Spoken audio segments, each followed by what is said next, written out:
Hi, I'm Craig Frazier, and I'm here at the beautiful studios of Createx Colors in downtown Hartford, Connecticut. I think it's Hartford, maybe it's Suffield. Anyway, Connecticut. I'm here for a new product. Now, Createx always has new products popping up here and there, but they've really kind of upped their game with the whole new, what we call the opaque line of colors. You gotta check them out. Now, as soon as I hear the word opaque, I wanna try out the white, because the white is the granddaddy of all opaques. And I want it to cover, don't get me wrong, and I want it to be white, because hence the title, but I want to see what else you can do, because if it covers and it's white, but it sprays like, oh, I don't know, Linex, that doesn't help me for doing small details and doing really subtle gradations and doing hot spots and doing, you know, anything with it. I want a paint that can do everything. Hence, it doesn't exist, but this one comes pretty dang close to being a white that can do almost anything. Now, when someone says, hey, we got a white that you can spray right out of the bottle, okay. And guess what? I can also spray Linex right out of the bottle. It doesn't mean it's going to spray it well. We're going to spray this white right out of the bottle. Now, it is speedy, but it sprays. And I'm not spraying it through a blaster Eclipse. I'm spraying it through the normal Eclipse, the normal Eclipse CS tip. So let me grab the normal Eclipse, so I got a blaster over here too. That'd be cheating if I put that. By the way, if you're wondering what a blaster Eclipse is, you take the normal Eclipse CS, hence this right here, and it's with a 3.5 nozzle on a 3.5 nozzle, and it's the compound nozzle. Now, you replace it with the head configuration and the nozzle from the bottom feed Eclipse, which has just the cone tip without the compound tip at the end, without the platinum alloy tip. That's a 5, so 3.5 to 5. It is a blaster. It's a great brush to spray out thick materials, but also just honks out a lot of volume. Do not replace just the tip. You have to replace the needle too. Needle, tip, and also see that little middle part right there? You can tell if it's normal Eclipse because there's a line in the middle. See that little line right there? That's the normal Eclipse, standard Eclipse CS with a 3.5. When you look at this one, like, ooh, there's no line right there. Why? Because we replaced that centerpiece, the fluid nozzle, and the needle. So this is the blaster Eclipse. So you have to keep an eye on. So thank you, Iwata, for the little line right there. It makes our life a little bit simpler. I used to just put tape around the back when I would jerry-rig my other ones. So I got this nice and clean, and I'm going to go right from the bottle to make sure you know I'm not cheating. I mean, it's movie. I could have cheated and put it in the bottle ahead of time, but trust me, you can trust Craig. That just didn't even sound right. There we go. There we go, got spraying right now. Let's see how this sprays right from the bottle. No reducer whatsoever, just give it a good shake. There's a ball in there for a reason. Shaky, shaky, okay? Come in here, we're gonna start on this side. Now, as you'll see it, it is a little on the spitty side. But this is no reducer whatsoever out of an airbrush that probably wants reducer. Now, it is giving me some coverage, but I'm also got limited. Let me up the pressure a little bit, because I dropped this earlier for a previous video. I upped it, I had it like around 25. I upped it to 35. There we go. There's the Eclipse I know and love. Always check your pressure, kids.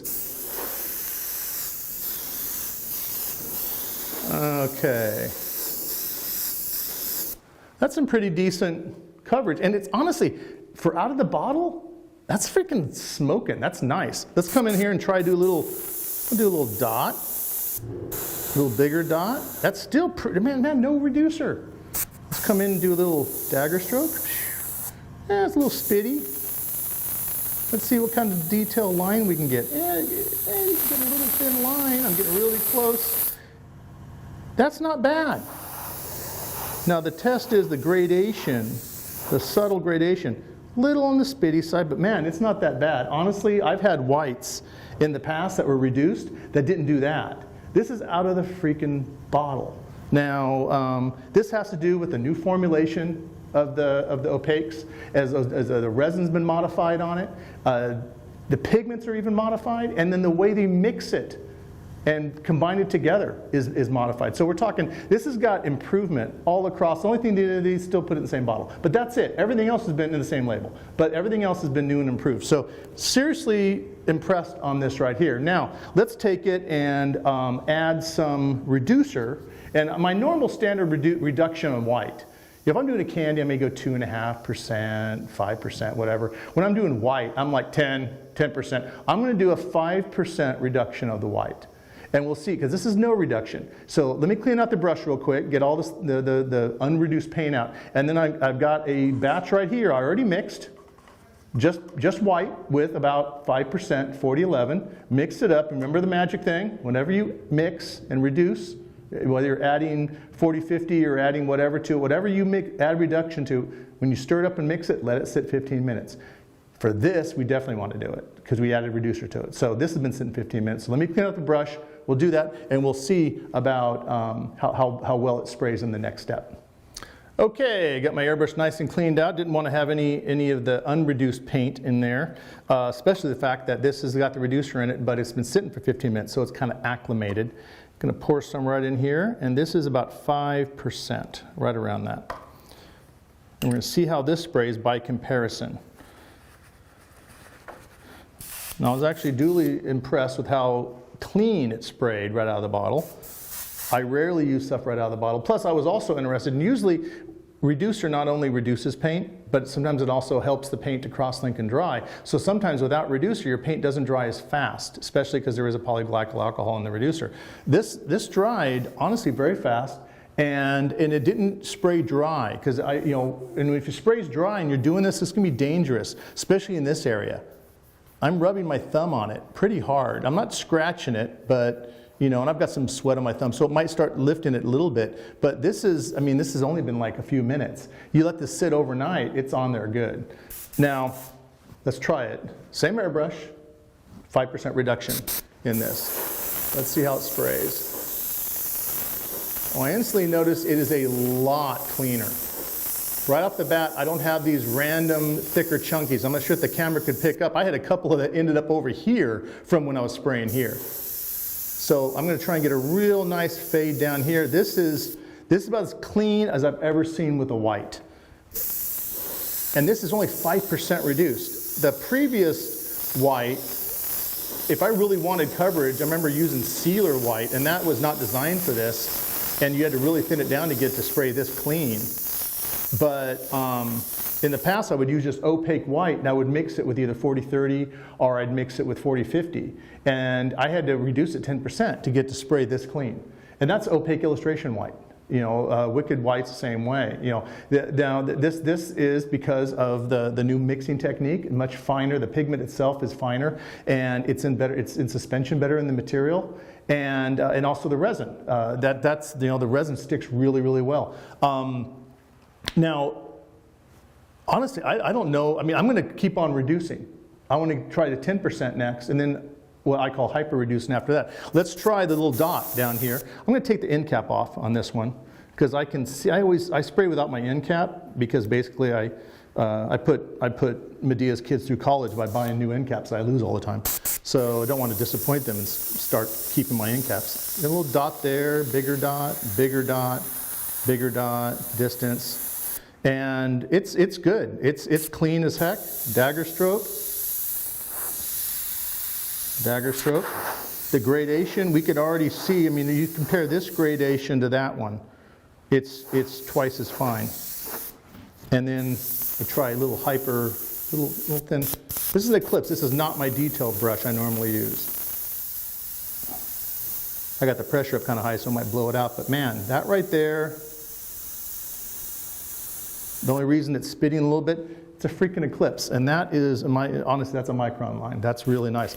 We're going to try micron a little bit too and see how that works, but I'm going to do a little bit more reduced than this. So I'm going to go ahead and dump this out and go with a 10% and see how 10% does with this same white in the next category. So far, we're batting out of the park. We're doing really, really well. So let's clean out the brush and go to the next one. Okay, I cleaned the brush out and put the new paint in, sprayed for at least 3 seconds, make sure all the other paint's out of there, and I'm going to come in and try with this 10% mixture. Now, every time you add reducer to the paint, do you need to wait that 15 minutes? No, it's not that big a deal. You could if you really want to, but honestly, I haven't noticed a difference. Once you add reducer, the paint gets used to it. So I'm going to come in, and this is the 10% reduction, same brush, but with 10% reducer. Now, I'm always cautious that when I get thinner, I want to make sure I'm not going to start puddling it, getting so much on there that it'll start to fisheye. So I am being a little bit, I'm kind of pussyfooting around the trigger. I'm not spraying as much on the trigger as I would, but man, that is super, super fine. I was as happy as I was with this. Yeah, that's like candy black type gradation. And this is a freaking white. And titanium white, if I'll add that. Really happy with this. And then I can come in and if I want more white, I can add more white. But I don't want to mess with that gradation on the bottom. That came out perfect. So it literally is double reduction what it was here. And you couldn't even say this is double that because this was no reduction, and that's 5%, and then this is 10%. So it took, you know, this is my third pass on the top part to get it really super white. And it'll probably back off a little bit because what it does is it kind of like when it backs off, it settles out, the reducer goes out, and you'll see the colors will kind of shift. So I'm going to spray air on it, see if it dries. I probably could have done one more pass on this to compare it to this one. But this right here, look at the color. No, I shouldn't say color, I should say value since it's white. But look at the way the white is here compared to the white is here. It's brighter here because I didn't want to honk too much paint on here without any reducer. I'm layering on. By reducing it, you're able to actually atomize and distribute the material, the pigment, more efficiently. So instead of just being piled on, it's going on and filling all those little gaps. That's why that appears whiter than that, because this went on there and you can still see in between the gaps. I probably had to do another coat. One more coat would have taken this. 4 coats of this, and it's whiter than without reducer. That shows you how when you thin something down, you're allowed to get the extra pigment into those little nooks and crannies that gives you true opacity. True opacity is not just shoveling on pigment. True opacity is efficient transfer of material onto the surface with as little mil thickness as possible, which is funny. Is I got 4 coats here. I bet you this paint is actually thinner than this layer right here without reducer, but with better coverage and brighter white. So we're not losing our white. A lot of whites, when you add too much reducer to them, you know what they do? They'll reactivate. And this right here is not powder coated. This is the painted blank. It's got a sealer on it, black sealer. So a lot of them, even with the sealer, they get too much reducer on there, it'll start pulling some of that black pigment up or any color you have underneath there into the white. That's the danger of it. Plus, it'll also start migrating. When you get so much reducer in there, it starts migrating the pigment away from the resin.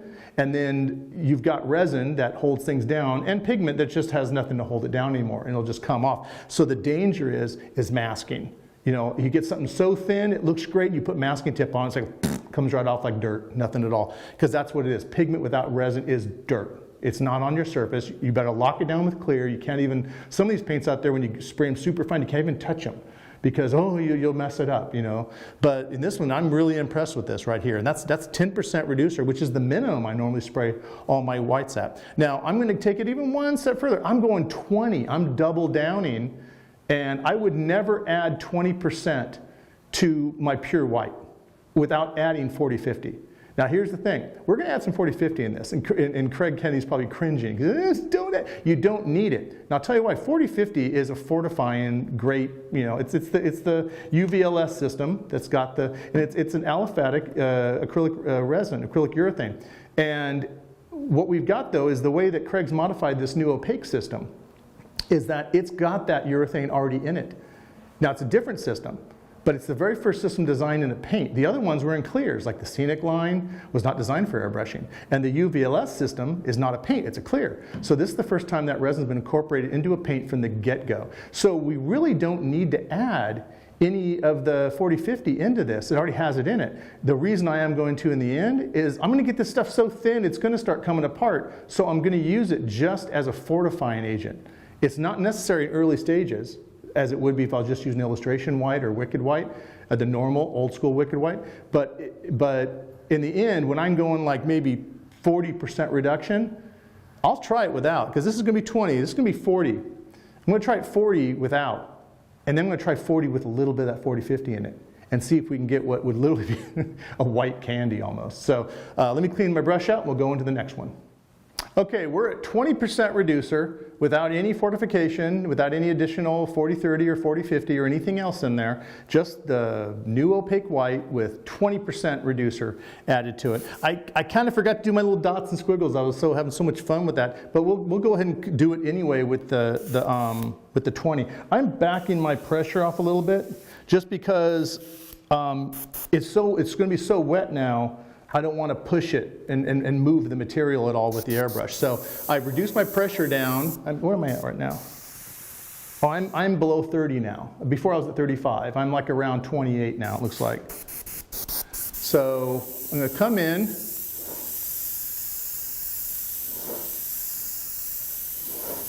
Now the one thing I had a little bit of a spit there. It's my bad.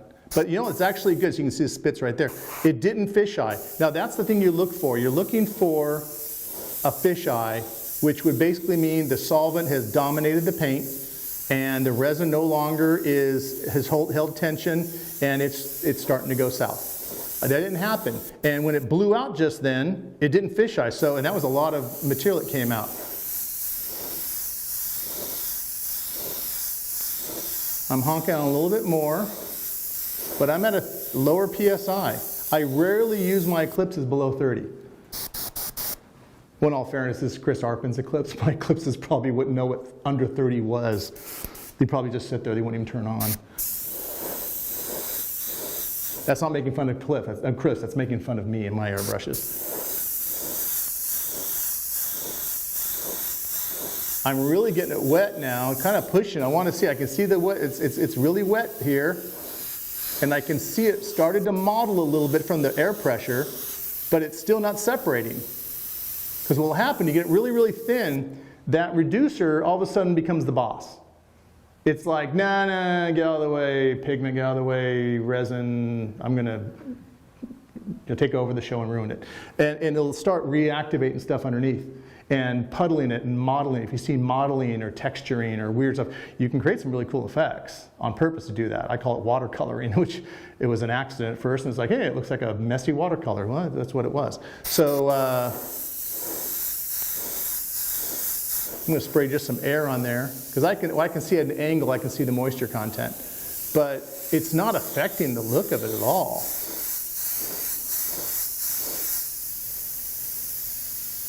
I mean, it's really spraying nicely. I did a little bit heavier here than I did there, so it actually looks whiter than this one did. But this is double the reduction of that one. Let's come in and do our little dot. Now that I got whatever chunkies are out in there. Yeah, it's taking a little bit longer to build up a dot.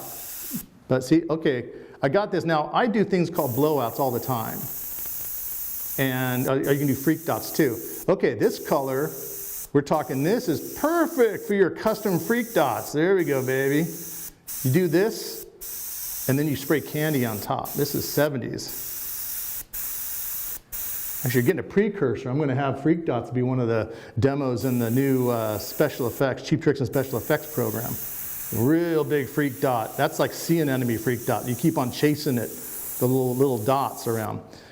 Now, that right there is some next level stuff that normally you have to get with solvent-based paints with freaking retarder in them to get them to stay wet long enough, especially when you're blasting air at it. This is water-based, and I'm still was able to chase the lines to create that. Let's see what kind of small detail, see what small detail lines I can get with this. I got a little bit of a blowout there. Let me see. Start doing a line. Okay, I'm having a hard time with the line on this. Let me make sure. I think another problem you're going to have when you're adding a lot of reducer, you're going to start getting more tip dry, which people say, no, it's the opposite. No. Think about it this way. Tip dry is a bell curve. When you have no reducer at all, you're not going to get much tip dry because the paint's just, it's paint. Then you add more reducer and you get to that sweet spot, like, oh, it's perfect, it's perfect. You add more reducer and more reducer, think it's going to get better, and all of a sudden, it sucks, my life, I hate my life. Yeah, that's the bell curve of hell. You deal with reducers. So you think, well, you add a lot of reducer and you're not able to do a fine line. Remember that. The more you say, this is a fine line, if I add a reducer, I'll be able to do hair thin. No, not necessarily, maybe. So we may have maxed out. I may have to drop my pressure down even more. Let me drop it down to 20. Okay, now we're dealing with 20. This is micron pressure. Yeah, the Eclipse is all like, I don't even want to play, I want to go home. Nope. Oh, look, Eclipse wants to play. Check that out.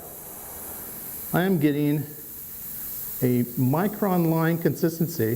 So look at that. Look at that. Little bit of a skip, not much. I mean, I hit the needle on the surface. That's me. But right there, I dropped the PSI down about 8 PSI to 20. Is it 28? 28, it wasn't spraying a line. It was kind of, because the air was like chip drying too much. Because the thing is that, think about this. When they're pulling the trigger back and you're adding more material, freak dots is easier. You're honking the material on. Now I'm using a small amount of material, but guess what's the same? The freaking air pressure. Whether I'm doing a detail, unless I change it over here, the pressure is the same. So I got a small amount of paint with a whole hell of a lot of air. That's going to dry the paint a lot faster. So it was chip drying it. So I dropped the pressure down, 20, and all of a sudden it's smoking the line over here. Now it is a little bit faint because lack of pigment, which there's like, oh, that sucks. What's wrong? It has lack of pigment. It's called freaking physics, man. It's got more reducer in here than probably pigment at this point. So we're at 20% reducer, and in all honesty, this should be falling apart, and it's not. Now these, look at that. That's already dry. My freak dot's already dry. This dry? Yeah, this is dry. And I'm running my finger on it, and that's not coming up. Now, this right here, I'd be more worried about it coming up because the paint doesn't have any reducer in it. So when it's really, really faint, it doesn't have a lot of anything to lock it down. The reducer helps the paint dry and crosslink. So with no reducer, I'd be more worried about this. This right here, it's not coming off. That's pretty dang. I'm not going to scratch it. You can damage anything with a fingernail. So that's pretty impressive. Now we're going to go to 40%, which is just, we'll just call that the stupid ratio, because that's just stupid reducer. But some people are like, you must have 40% for my micron. Okay, we'll put 40% in it. I'm going to try it in the Eclipse, and then I'm going to try it in the micron. So actually, you know something? I'm going to skip the Eclipse and just go 40% in the micron, because the Eclipse is just not going to talk to me anymore if I put that into it. So we'll do micron with 40% on the next one. Okay, now I have, you remember before we had 20% reduction on that, which was insane. Double that up, we now have 40% reduction going into this paint. It's like milk consistency now, very, very thin. And I did upgrade it to the Micron C. So I'm going to take a little end cap off because that's how I roll. Make sure I lose all my caps equally between my Microns and Eclipses. And again, it's not mine, it's Chris's, so he can find the cap. So we got this paint in here. And let's see how it's going. I'm going to keep it at 20 because that's my micron pressure. I'm going to keep it on 20 here. I'm going to come in very carefully. I want to make sure I'm not going to get this too wet because this is 40% reduced. This is still spraying really nice. I mean, that gradation is even better than before. Yeah, I mean, look at that. That just looks, I mean, you'd think that was black if I covered it up and you didn't see it by comparison because it's so clean. And let's see if I can layer it without it getting too wet. I can see it. It's not beading, but I can see it building up moisture, and it's drying fairly fast. Almost instantly, you can see it at an angle. I don't know if the camera picks up when it dries, you can kind of see it flash. Since there's so little paint, it's almost all pure reducer. It's drying really fast when I blow on it. But yeah, we got great. Let's see how we do with our dots stuff. Let's see. Might have to reduce the pressure a little bit. No, it's doing okay. Wants to do a little bit of a blowout. And a little bit of a freak dot. Let's see how it does it with the super fine lines. A little tip dry. Let's see how we do line wise. Let me drop the pressure down. 15. I know people say, oh, you can use 15. Micron's low 15. I don't. 20 is using my minimum, but let's see.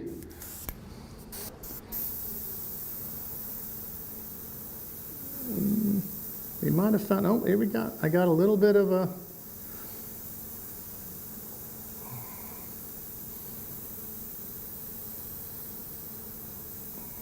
Once you get it going, it's one of those things where keep your finger steady on the trigger, because the more you move it, the more it changes the aperture, and that can affect your detail work.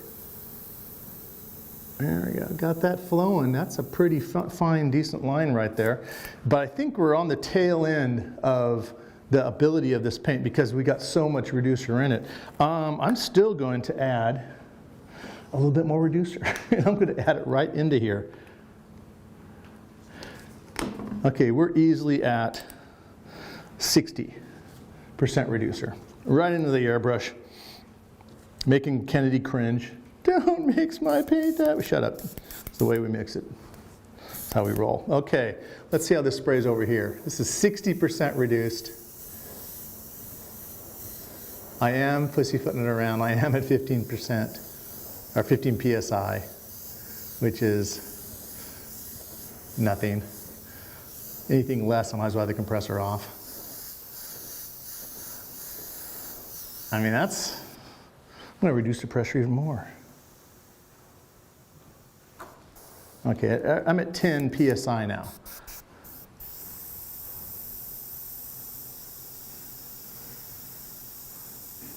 Now it's such a low psi, I can use one of those battery-powered compressors, and I wouldn't even notice a difference. And guess what? Look at it. It's digging it. Look at that. 10 psi. And then granted, is it as bright and white? No, of course it's not, because it's less material. But I got that thin little micron line going on there.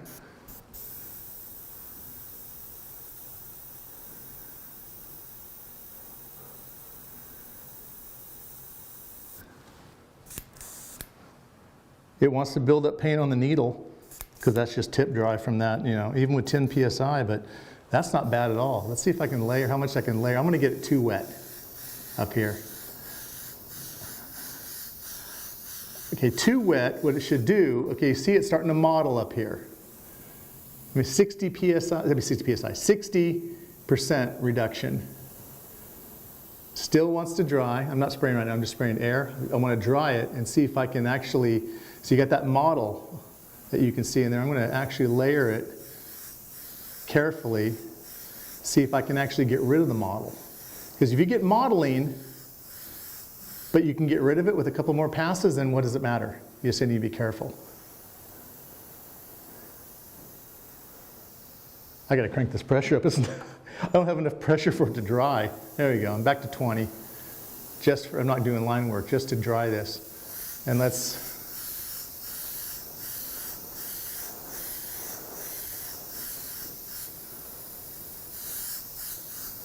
You know, and I'll be honest, I was thinking by the time we got to 40, I'd be putting 40-50 in it, because it'd be breaking up. I would see it in the cup separating, the pigment seeding becomes binder pour, didn't happen.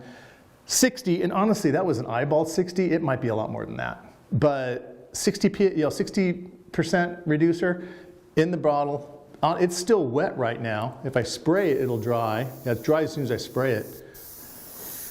And that eliminated the modeling right there. And that's pure, that's the new opaque white, and they've got a whole passel of colors. You can go check them out online. Very, very cool lime green, and a purple one as well, that I dig. It's a violet, deoxylene violet or something like that. But very cool colors. I've used them already on a couple of paintings and on some automotive stuff, actually a couple of guitars I painted. And just really spray and cover nice, but you got to really consider from something that is an opaque color to be able to do something that, honestly, I put that toe-to-toe with an illustration white, which is designed for freaking illustration. So I think this is a big win. I'm not surprised, because I've always been pleasantly surprised with Createx products. When we always redevelop something, we always make them better. But this one right here actually threw me. I thought for sure I'm going to have to throw in some binder. It's not going to be enough. But yeah, that right there proved it. You know, it wasn't like I tested this ahead of time. This I knew. This over here was a little bit of a surprise. So I hope you enjoyed this. If you have any other questions, feel free to either drop me a line. You can also go to the tech hotline or the tech website with Createx and make little comments. Type them in there. And if you want to try this, you can. I assume I had little bitty small bottles. You get small bottles of it, and they have them all the way up to quart size. But give this stuff a try. And if you're using a lot of opaques, and by the way, being it's the WICKED brand, besides being automotive, because it does have that new acrylic urethane binder in it, it can be automotive. It can also work on leather. It can also work on textile. It can also work on wall murals. So we're getting really close to have a paint that can just about anything. Now, is this a candy? No, it's not. So I also say, just because we can make it go really, really thin, As a value shade, which is a black or a white, it can get really, really thin. But as a candy, this is still not a candy, which is basically a transparent dye. This is a ground pigment. So there still is a use for candies out there. It's a completely different paint system. But for a white, I mean, for any opaque, this is impressive. For a white, I haven't come across one yet that performed as well as this one. So that's about all I got to say about it. So the new Wicked Opaque White, check it out. My name is Craig Frazier from the beautiful studios of Createx Colors in downtown Suffield, Connecticut. I will see you next time.